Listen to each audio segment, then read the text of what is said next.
Stop loss అనేది break లేని car లాంటిది. మీరు ఎప్పుడైనా సరే ట్రేడింగ్ చేస్తున్నప్పుడు స్టాప్ లాస్‌ని మస్ట్‌గా యూజ్ చేయాలి. బట్ చాలామంది ట్రేడర్స్ చేసేది ఏంటంటే, వాళ్ళు ఫాలో అయ్యేది ఎమోషనల్ స్టాప్ లాస్. దీని అర్థం ఏంటంటే, ఒక స్టాక్ వచ్చేసి వాళ్ళు రూ. 100లో తీసుకున్నారు.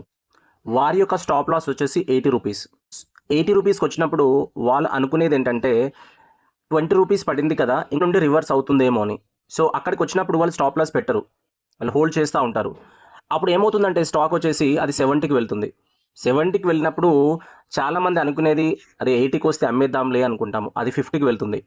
ఇక్కడ జరిగేదేంటంటే మీరు గనక స్ట్రిక్ట్‌గా స్టాప్ లాస్ గనక ఫాలో అవుతే 100లో కొన్నారు. 80 దగ్గర స్టాప్ లాస్ హిట్ అయింది. ఒక రూ. 20 మాత్రమే మీకిక్కడ లాస్ ఉంటుంది.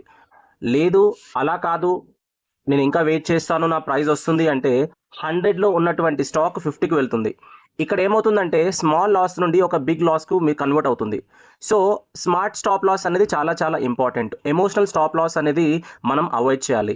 ఇది ఎందుకు అవుతుంది? మనకొక ఫియర్ వల్ల గానీ, గ్రీడ్ వల్ల గానీ, ఫోమో వల్ల గానీ, వేరియస్ రీజన్స్ వల్ల ఇదవుతుంది. సో, స్టాప్ లాస్ అనేది స్ట్రిక్ట్‌గా ఫాలో కావడం